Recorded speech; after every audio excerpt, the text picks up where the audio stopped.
Hey guys, welcome back to another video. Today's video is quite a controversial one. It is whether to register or not to register, and pretty much the only option if you're planning on starting any type of business in this field, whether it's baking, catering. The answer is that you need to register, but I get a lot of messages, I get a lot of comments in my videos, and I obviously don't like to address things in comments because sometimes it can come across the wrong way and it can come off like I'm either ranting at someone or I'm sort of having a go at them, which is definitely not what I want to do. But this video is purely educational. I just want to say if anyone does ask any questions in the comments about not being registered or anything like that, I don't want any like hate or anything, because a lot of the time people don't know that they have to register, and I was one of those people. Luckily one of my siblings is very they worked in the council, so they were very kind of savvy with that kind of thing, so they knew, and I had told the family like, oh, I'm going to register my business, and then they said, okay, well you need to actually register with the council. Like I just said, oh, I'm going to start a baking business, but luckily they told me before I even started, so like before I started selling. But a lot of people don't know, so I wanted to make this video basically for anyone that knows that they should register but they're not, because it kind of outlines all the pros, cons, things that you should consider, and then also the people that don't know that they should register, and then it's just information as well which fellow bakers might like to hear, because I know a lot of registered bakers get a little bit annoyed with people that aren't registered because they are sort of stealing their customers, because they are usually cheaper in terms of their pricing, and they usually offer more things because they are doing it cheaper, and they're giving like treat boxes away for ridiculous prices, and it's usually all on Facebook and things like that. So it can annoy other bakers because they've gone through the proper channels in order to register their business. So this video is purely educational, and I just want to let you guys know what your options are, or what your one option is. But yeah, feel free to message me if you want any more detail, or comment down below, because I will be deleting any like negative comments or anything, because I want this to be educational. And there is nothing wrong with not knowing about registering, because I didn't know. So, you know, we're all learning. So yeah, there's 4 different kind of sections of this video, so I'll put it into chapters, but we're gonna do factors to consider. So these are kind of like simple questions which, if your answer is yes, then that means you need to register. If your answer is no, then you might need to kind of look into it a bit more and see whether you need to register. Then there's how to register. I already have a video on this, so we're going to be kind of brushing over that, and it's going to be simple bullet points, but my video goes into it in a lot more detail, but I just wanted to mention it in this considering I'm talking about registering. Then we're going to be talking about the consequences and risks of not registering, because there's quite a few factors, and it also includes kind of cons to not registering. And then there's the pros, which there's quite a few. So hopefully this either persuades people that are on the fence about registering, or on the fence if they need to, and it just clarifies any kind of issues that people are having as to whether they should register. I have my notes here. As you can see, there's quite a lot, so I don't know how long this video is going to be, but probably grab a coffee, because I've got one in my new mug from Tesco's, which I absolutely love. Yeah, we've got quite a lot to get through, so like I say, obviously this is purely educational. I am not trying to have a rant. It is not my kind of opinion on people that aren't registered, because I know that people can get annoyed about it, but it is purely me just trying to help people out, as always. So we're going to get right into it, and we're going to start with the things to consider. So I've got 4 simple questions which I'm just going to explain to you, and obviously if your answer is yes, then we're going to go into that. So the first one is, do you sell for more than ingredient cost? So for those of you that don't know, because again it's a common kind of unknown thing to people, if you sell for more than ingredient cost, you are considered a business. Whereas you can sell for ingredient cost only, or do it for free where you just make cakes for friends and family, and you can do that without being registered, because you aren't trying to get any profit from what you're doing. You're simply doing it just to be kind, or for whatever reason, but you're not actually doing it for money. So then you don't need to register, because that also would come into, you wouldn't need to sign up with HMRC, because you're not getting any like profit from it. So people that register as a business then register with HMRC. So that is that. Basically, if you're charging more than however much your ingredients are, whether that's £3, £5, £10, you shouldn't be charging more than those ingredient costs. And that includes whether people give you tips on the side, whether that is, you know, above board or not. If family are saying, you know, I know you only asked for ingredients, but I'll give you a tip, that is your decision as to whether you kind of declare that, because if you are accepting tips or payment that is more than ingredient cost, then you should be registered.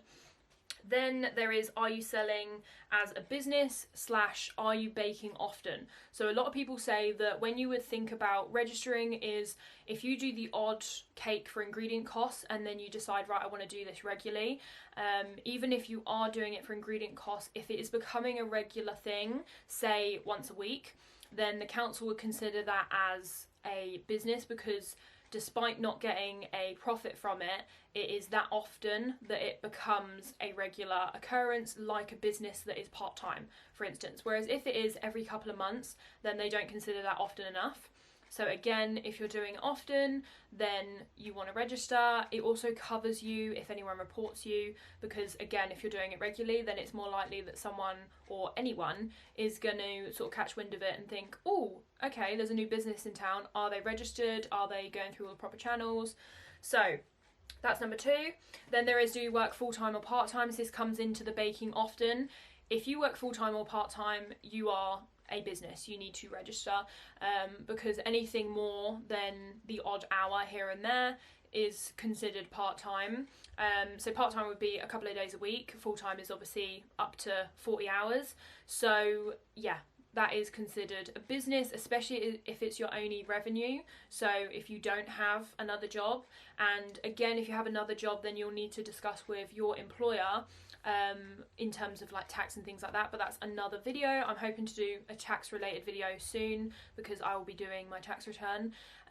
But yeah, I was employed for a little while, for 2 months, and I had to let my employer know that I was self-employed so that they could sort out any extra taxes or anything like that. So yeah, you need to make sure that you let them know if you are employed with someone else. I'm not sure how it works with furlough, so again, you'll need to let them know, because if people are on furlough starting baking businesses, which is happening a lot, then you want to make sure your employer knows.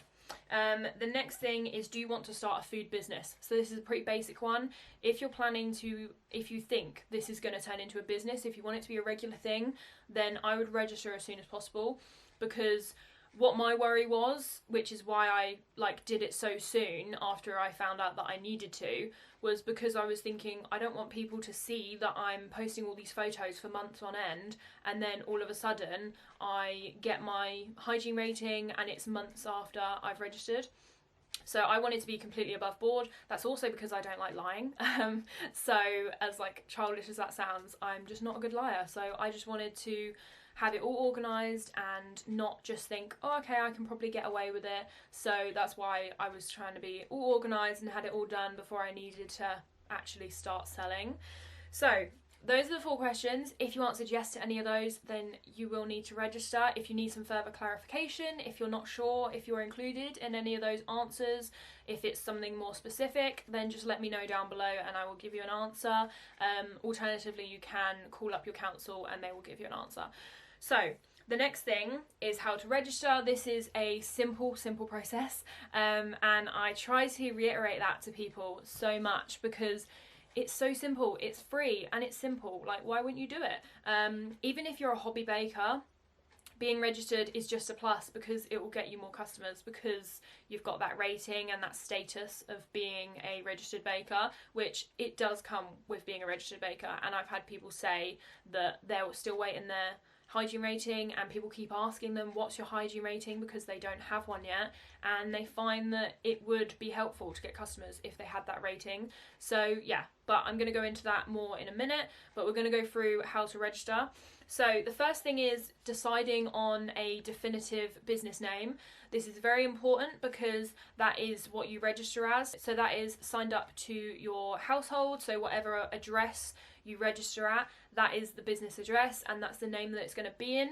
You also want to make sure that there aren't any copies of that name, because otherwise every time someone searches for you on Google, on Facebook, your name is going to come up along with 1,000 other, Baking by Jane, it's just going to be too saturated and it's going to be difficult for people to find you. So that's why you want to think of something that is slightly different.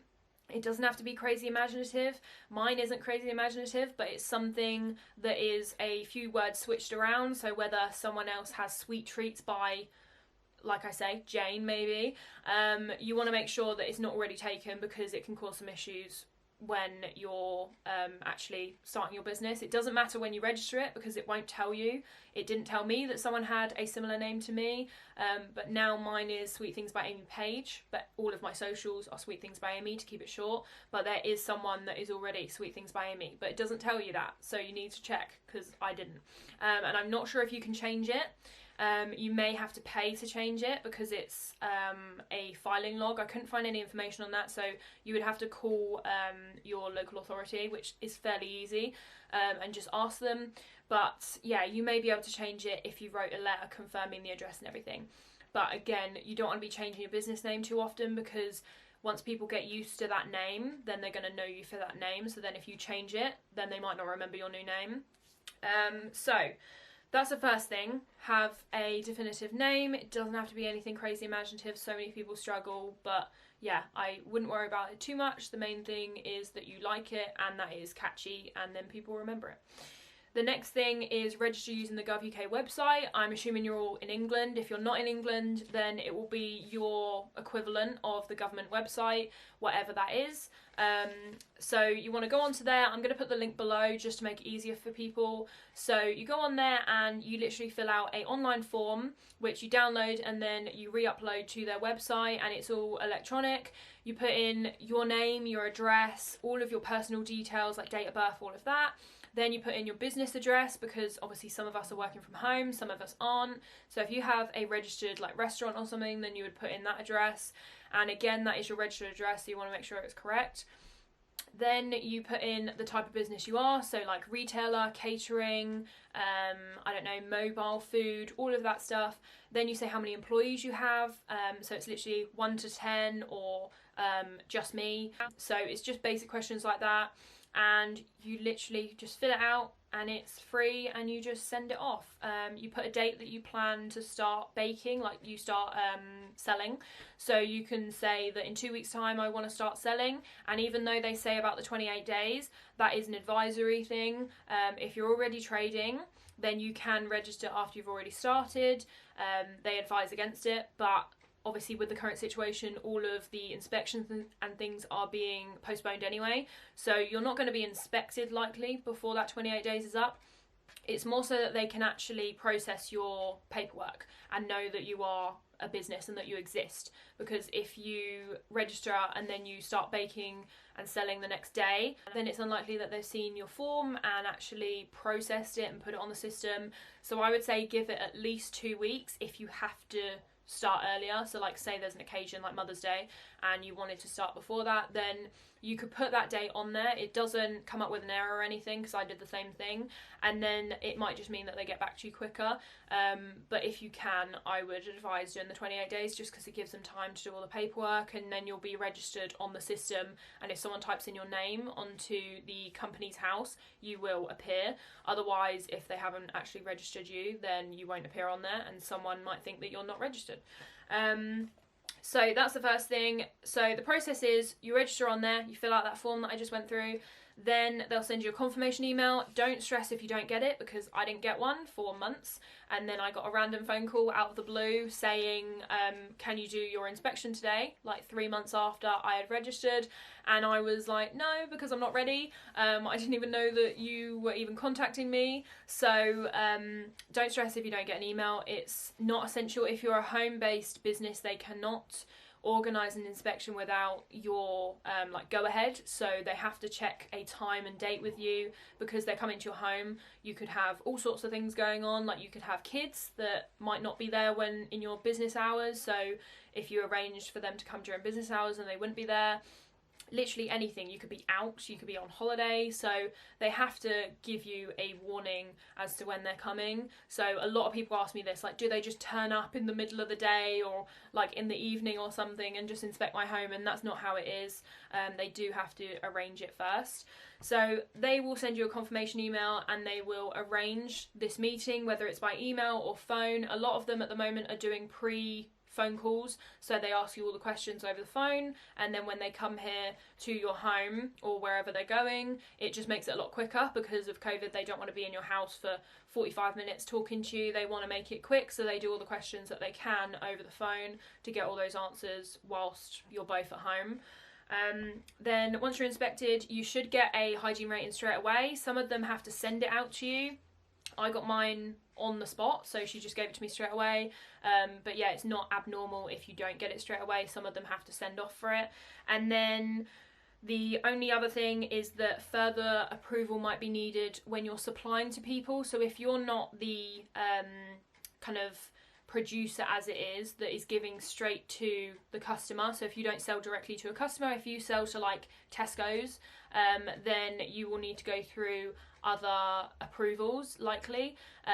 That's what it says on the FSA and on the Gov.uk website, is that if you're supplying to someone else, you need further approval because you're supplying to another business. So there's kind of two quality control checks there. Rather than you just inspecting me, you need to then make sure that the person that I'm supplying to is also all good and has their paperwork and everything. So I think it's that kind of thing. I couldn't find any details because obviously I'm not a producer for another business, so it's very difficult to find information. But again, if you call up your council, they will be able to advise you on that. But I'm just letting you know that you might need further approval. So it's more based around animal products. So if you sell meat, dairy, eggs, fish, anything like that to another business, then those are the sorts of things that you need extra approval for because they're more high risk.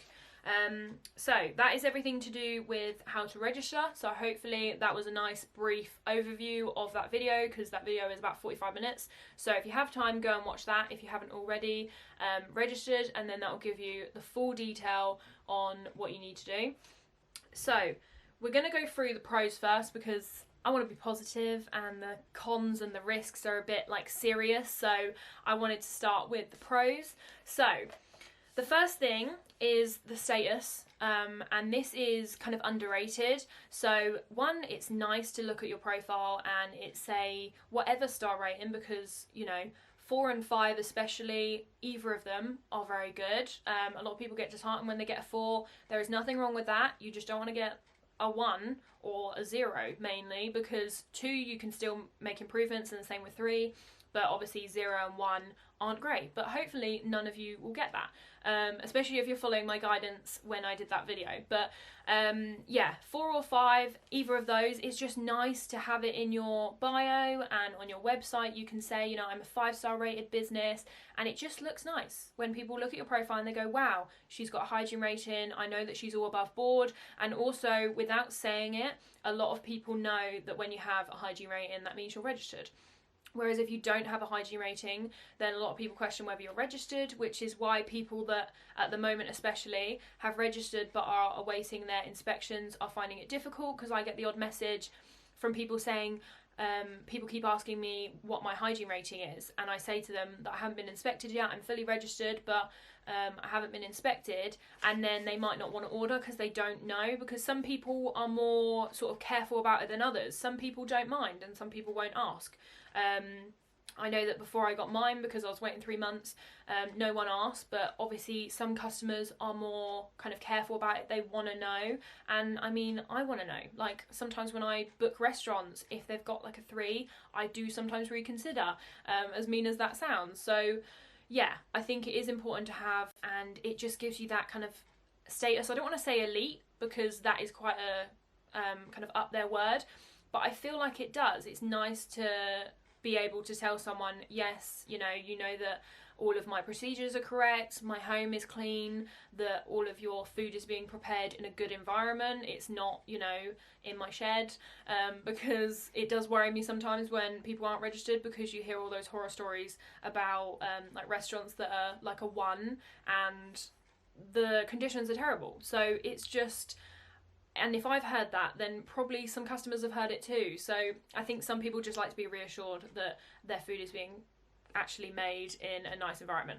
So enough on that, because I watch too many like kitchen nightmares and like inspection nightmare stuff, because it's really, really interesting. But enough of that, we're going to move on to the next one. So the next one is builds trust. So that goes on from having it in your bio or on your website. It builds trust with customers. They know that their food is being prepared in a nice environment. So it reassures customers that you are legit and that you're registered, you're likely insured. Again, if you're registering, I'd recommend insuring yourself. One, because it covers you when someone sues you, which in the unlikely event, I mean, we all hope to never have that. But if someone does, it covers you for legal costs, it covers you for advice, it covers you for court costs if that got to it. So it covers you for a lot of costs, and usually it's £1 million. Mine is 5 million just because I do markets, so you have to have more. And again, if you want to do any markets, you have to be registered and insured, and you have to be insured up to 5 million. If you're not, then they don't let you do it because it's a big event. So it's not like just selling in your home, you're selling to hundreds of people. So that's why you have to have higher insurance. So again, I'd recommend doing that because it is £10 a month. It is well worth it. And the fact that you get £1 million worth of cover, it's just so much easier than worrying that you're not going to have the money to cover any costs. So it's a small charge to pay, but it's worth it. And also, in terms of the consequences, so there are more of these, or there's kind of more little points about it, but I'm hoping that this will kind of clarify to you guys that a free registration is better than risking it on these things. So the first thing is you could be fined or imprisoned for up to 2 years. So I'm really tempted, and some of you may want to know this. So if you do, then comment down below and I'll mention it in a live or something when I get the answer. But I would quite like to call my counsel to get more details on this, just because I would like to know for my own sake, and also I feel like it would be good for you guys to know, because this is a very kind of serious statement that they put on their website, but it doesn't give you much detail. So obviously I personally wouldn't want to risk it, whether it is as serious as it sounds or not, but I feel like they should give a bit more clarification so that anyone that didn't know that they had to register, because I mean most people don't know, because how would you know? A lot of the time you don't, it's not like plastered everywhere saying you need to register. It's only if you look it up that you find out. So I would say that they need to have some kind of clauses for people that don't know, and also to give more information on that, because if someone didn't know and they're worried about being fined, it's like, how much is the fine? How do I get in prison? Like, how does it go from being fined to going to jail? Like, what is the difference in terms? Because I would quite like to know that. So if you want to know that, let me know, because I'm really curious to call someone, whether it is like the Gov.uk website, the people that manage that, just to get a bit more information, because I think that's a very rash difference between the two. So that is what they say. I don't know in terms of what you have to do wrong to be fined compared to being imprisoned. So on the website it just says that running a business without being registered, that's the possible consequences. So this is why I stress it to people, because I imagine that if those are the consequences for just being registered, and like for not being registered and running a business, if someone were to get ill or have an allergic reaction or anything like that because of your bakes, and then you weren't registered, because they would know, because as soon as you go through the process of, if someone does sue you for food poisoning or anything like that, or allergic reaction, they would then report you to the council, because it's like an incident, and if they were going through courts, then it would get reported, and then they would find out that you're not registered. And I don't know how the consequences change in terms of that, so I would quite like to know, again, by calling someone, because I think that could be a lot worse, if I'm honest, which is why, again, I say just don't risk it. Because even if I'm wrong, I just think that if you can get fined for running a business and they just find out that you're not registered and you're just running it day to day, then what would happen if someone were to get ill, which is quite a big consequence of your business, what would happen then? So that's why I say don't risk it, because although you can be as careful as you can with allergies, the one occasion that someone doesn't tell you they have an allergy, or someone miscommunicates, say the cake is for someone else, not for them, and they've said no to allergies because they have no allergies. If something happened like that, a miscommunication, then I just wouldn't want anyone to get in trouble. So I just say it's easier to register if you're baking on a regular basis for money, rather than risking it, because the consequences could be bad. So the next thing that I have read about, again, I would like to get further clarification, but it's just a warning, is that you can get banned from, or like black marked, on your business name. So whatever your business name was, then they will kind of blacklist you to your personal name as well, like Amy Page, and I had a business called Sweet Things by Amy, at so-and-so address, all of that, and they would kind of blacklist it so that when you do try and register, you will have difficulties and they might just refuse it. So yeah, I've read about situations like that as well in the paper, and I did some research. So I'm going to try and get a bit more clarification so that I can maybe do a follow-up. But again, it's not worth the risk, because even if it is a part-time thing now, or it's not very serious, if it does get serious and you want to register and you get reported before you have the chance, then they might ban you from actually registering your business and going ahead with it, which would be a real shame for the sake of a free online form. It is so simple, I cannot stress it enough.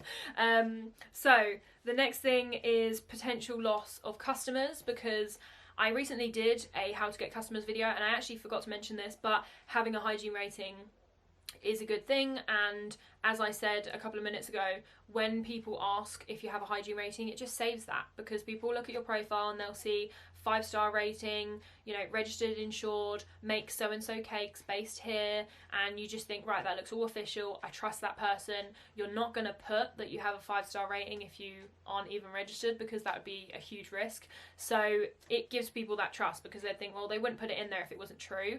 And also you can take photos of your certificates and have them as highlights or photos on your website, and then people will know that it's all legit. You can do that with all your level 2 food hygiene. That's what I do. I have photos of my certificates so that if any customers want to see it, then they can, but I am registered and I've got a hygiene rating, so they wouldn't need to kind of ask, because you can't register if you don't have your level 2.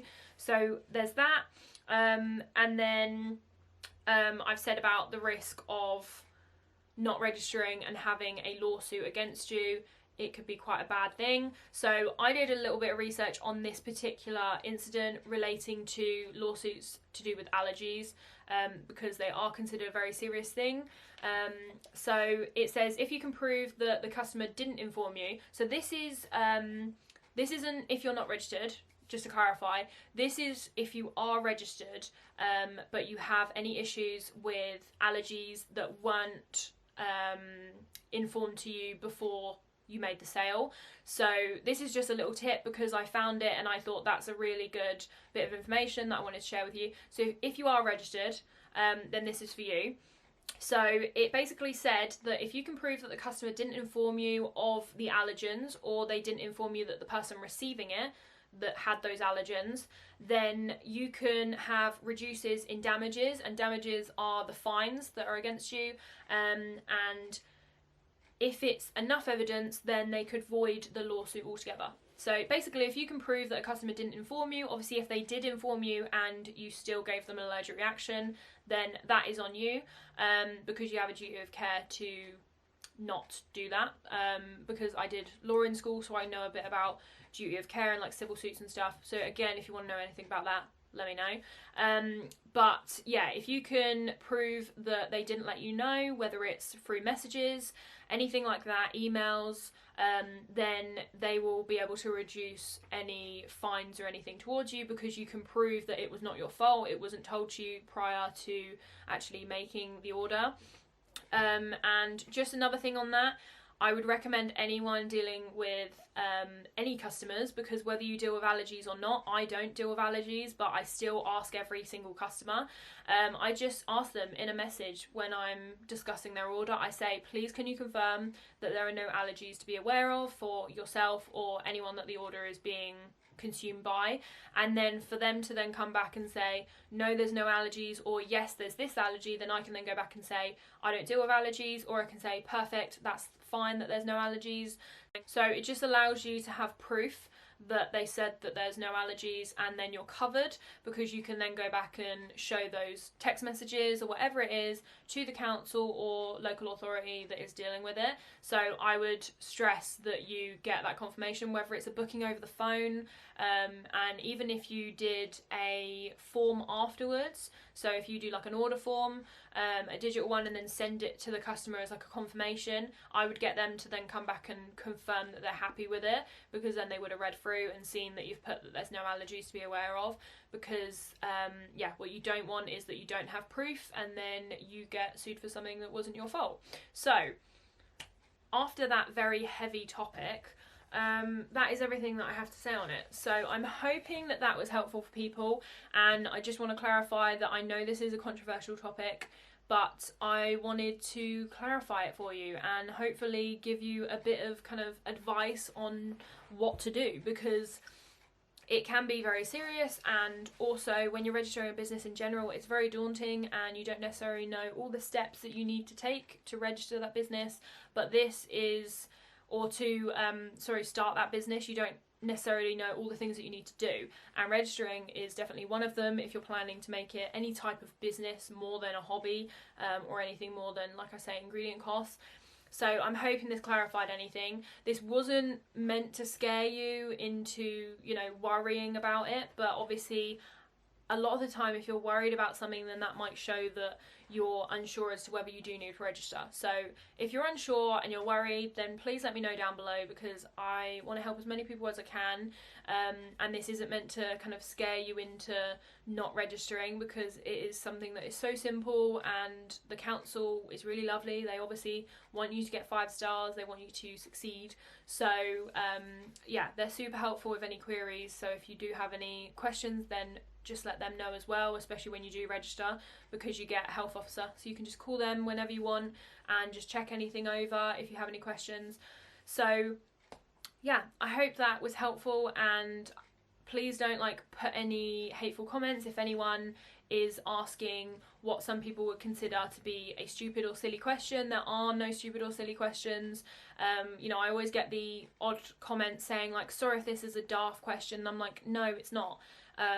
I just want people to have an answer to their questions, and it's better if you ask it and get an answer than not ask it and then you're sat wondering what the answer is. So yeah, if you have any questions about registering or your business in general, then just comment them down below, or message me. If you want to stay anonymous, then you can message me on Instagram, and obviously it's all private. But either way, this is all I had to say on registering, and I hope that that was helpful. Yeah, it's just not worth the risk if you are trying to make a business of it. It's so easy. So yeah, that was everything.